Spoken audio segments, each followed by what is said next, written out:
Ohio State fans. We are obviously the most stoic and poised group of fans on the planet.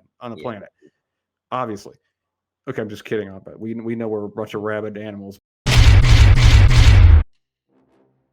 And welcome to the Scarlet and Gray podcast, Ohio State football with Scarlet and Gray on YouTube. If you are watching us here, please subscribe to the channel. If you like what you see, hit that like button. We're here to give you free Buckeye content for the fans, by the fans, as always. Guys, got a great guest on today. I'm very proud of him. He's a good friend of mine. Always enjoy his commentary. Dylan, the man Freeman. How you doing, Dylan? Not too bad. Another day in paradise, Cory. How about Another day in paradise. All right, so, man, he just got home from work, folks, just to bring you some free Buckeye content. We are talking Buckeye recruiting today. Who doesn't love talking recruiting, Dylan? It's one of our favorite topics, right? We haven't talked about it in a long time either. Yeah, I wonder why. Oh, I think I know why. Because the dead period is done. Right? I mean, look, Dylan, what was it, like a year? We couldn't have recruits on campus? Yeah, I know. It's changed the whole shape of recruiting, especially the last year. And there's going to be so many transfers coming up because they just went ahead and committed to a school that sight unseen before that they're not going to be able to really get a feel for it until they're actually on campus working out and going through the actual program. And when that comes around, not a lot of these kids are going to like the results that they ended up choosing. Yeah, and Dylan, you've been friends with athletic, more like director of personnel, recruiting directors. You've been in those offices. You've been around those folks who do that work. Dylan, can you shed some light on what they must be feeling right now when they see that, like, oh my gosh. I mean, Mark Pantoni had the gift, right, where people were just flooding in. Let it begin, let the games begin. What do you think these guys are feeling now? They finally can start putting kids on campus and get back to normal recruiting. They're pumped. They've been doing Zooms and FaceTimes and things like that with these kids.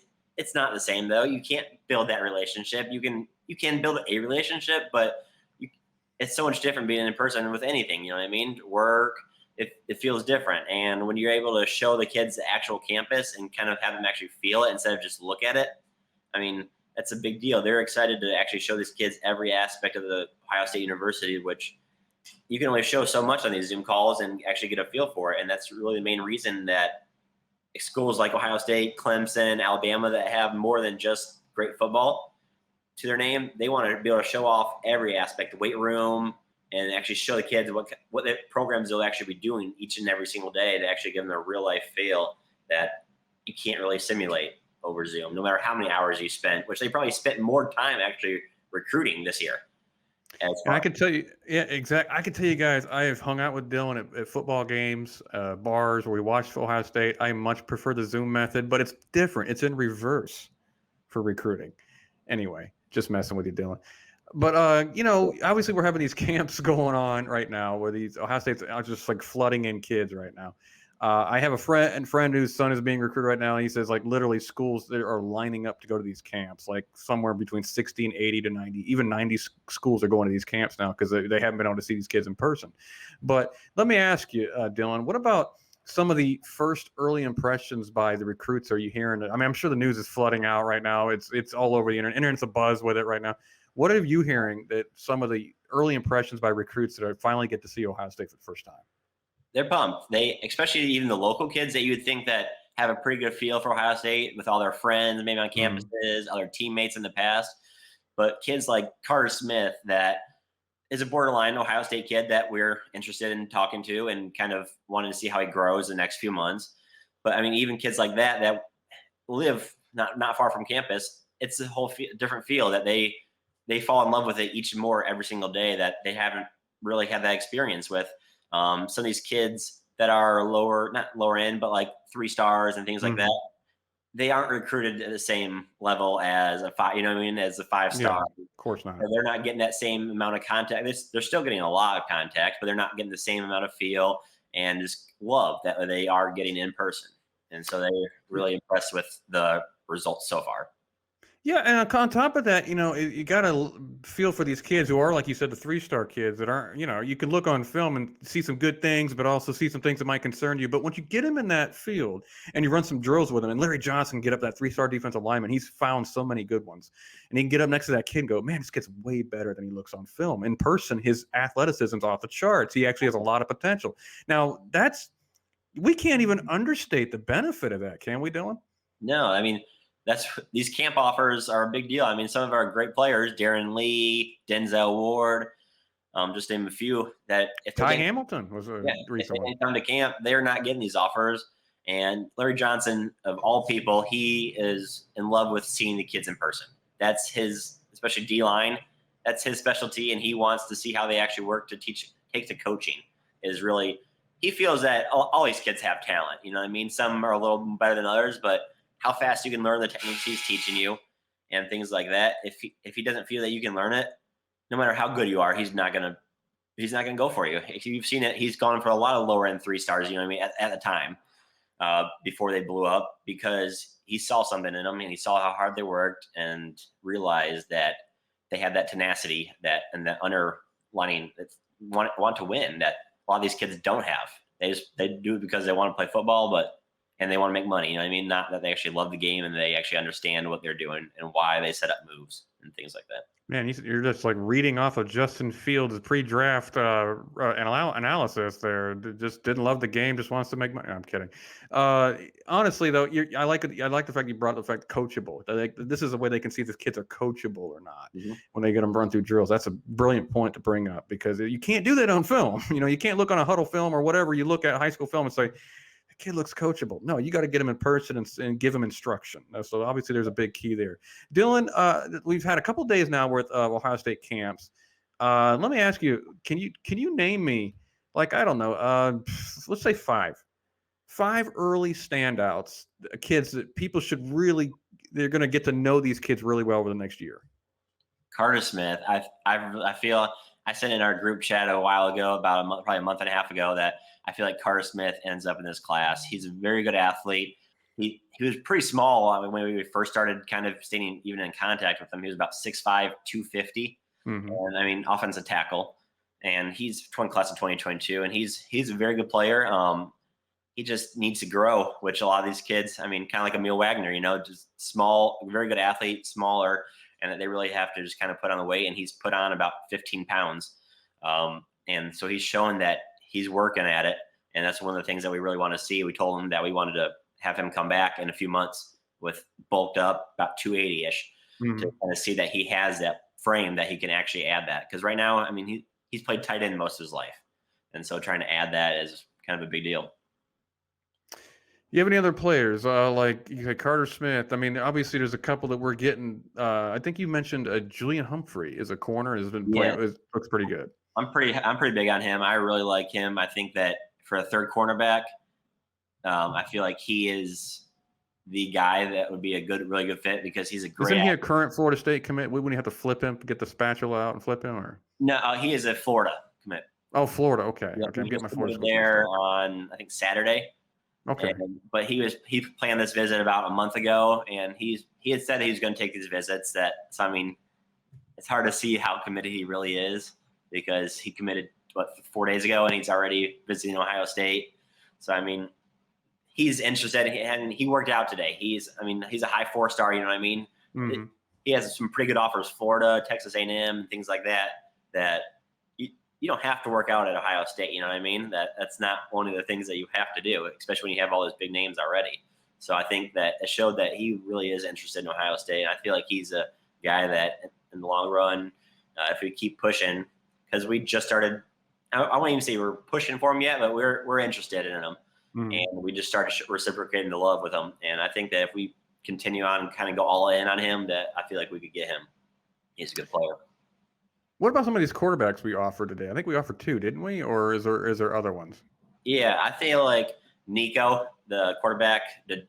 Folks, his last name is difficult. Lama Levea, or So DJ's cousin at Clemson. Okay. I feel DJ's dad was there today, by the way.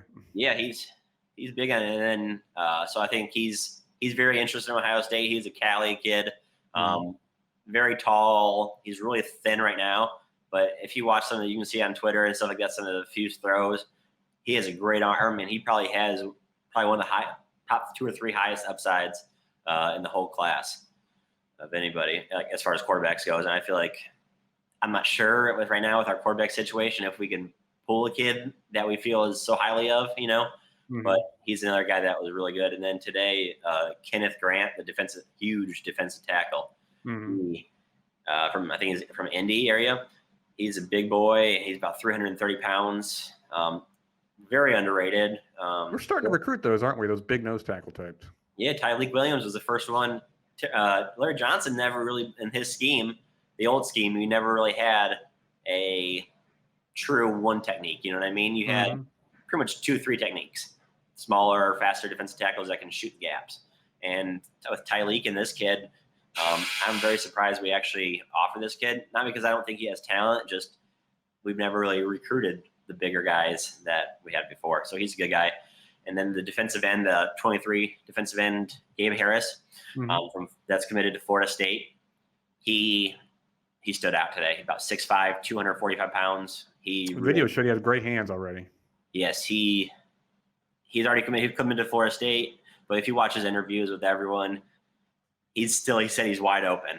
You know what I mean? So I'm not really sure how committed he is at that point. You know, these are just placeholders right now for commitments. They just want to make sure they have a spot in a class. Now that we're opening up, they're going to get to take a look around. And he's close. He's about 45 minutes from Florida State campus. You know, so I mean, comfort. Yeah, exactly. Not knowing that these visits were actually going to happen, they just decided to go ahead and commit to a school they felt comfortable with. He was probably the best player that we've had so far. Oh, yeah, he looked good, and I've heard great things about him. Another guy we're hearing great things about, and I'm going to bring him up here, is defensive lineman Christen Miller. He got some one-on-one work with Larry Johnson today. We are pretty high on this kid, are we not? So he's probably a name that people should be, keeping in their heads. Yes, there's about 4 or 5 defensive tackles we're in on that are going to be visiting in the next month. And he actually, Christen Miller actually had a visit scheduled in the June for his official. But I'm not sure if he would have just came, I think it's June 25th. If he would have just came that day, I'm not sure that we would have allowed him to commit. We wanted to this is kind of a make sure your offer is committable. We had one, but we wanted to see him in person, and he really impressed Larry Johnson. And you could see at the end how happy he was to be there, and that he was riding on a high after he got that workout. Because if you watch most of these camps from other schools, they don't put the kids through actual workouts. You know what I mean? They run a few drills to kind of see them and do like jogging and stuff like that. But if you see them, all these kids were sweating and they were busting their butt all day long. And that's one of the things that Larry Johnson, he wants you to be able to show it like a game situation that you're going to be able to run no matter what, four quarters. And so that's one of the things. And he showed out. He's a big kid, 6'5", 280 around there. And so he's kind of that plus athlete, that can play and defensive tackle, but mostly the defensive tackle. I was surprised that I'm not surprised that he didn't actually get more talk about an offer. And, he already had one, but because we do have, like I mentioned, 4 or 5 other defensive tackles. So it's going to be interesting to see how that plays out. But I feel like he did play himself into a spot today. Oh, nice. Be nice. I mean, I was seeing his picture and name show up all over Twitter today, especially with Kevin Noon at Buckeye Grove. There was one concern from Ohio State fans as a quarterback, the 23 quarterback, Dante Moore. Didn't go to Ohio State's camp today. Instead went to I made a joke on Twitter about it. Okay, but instead he went to Detroit Day for the team up north, right? And he plays high school in Detroit, I believe. Yeah. Look, I mean, so it's probably just a hop, skip, and a step away, whatever, to get over there and do the camp.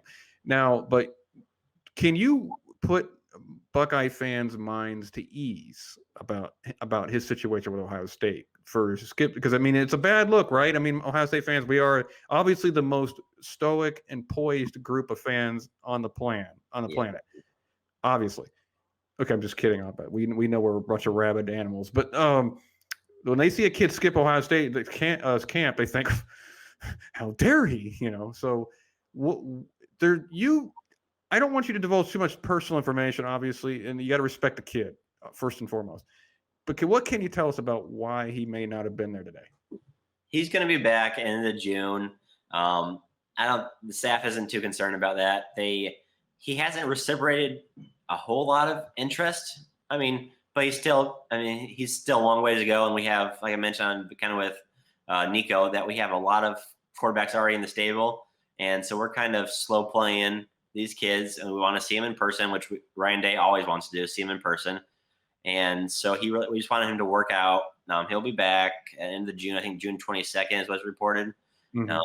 So he'll come and throw, and he's already close to Michigan, so why not go there today when he knows he would have a workout and have his time. All right, fair enough.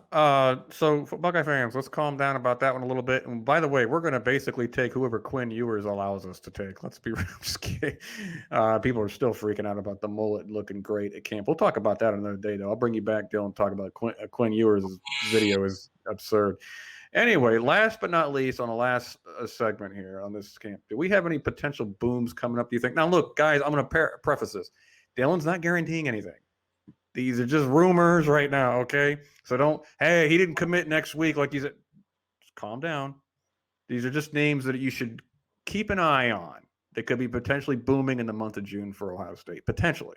Yeah, I feel like we might not have any immediate booms necessarily, but I feel like we do get a couple from the next week or two of camp season. So, like, indirectly, I think we'll get commits. I think that eventually Amil Wagner will be pretty soon. The offensive tackle, yeah. Yeah, I think he's going to take a visit to us, Notre Dame, and maybe one more. But I feel like he'll be in pretty soon. I feel like Dallan Hayden, the running back. Remember you're talking about? Yeah, we've been on him for a long time. Yeah, I feel like we're going to get him, and then Kaleb Brown, the wide receiver from Chicago. I feel like he's going to take an unofficial visit just up here and kind of see everything, get to see the staff and hang out and kind of be around campus. And then he'll take an official visit at the end of the month. And I think that he'll be a Buckeye sooner than later.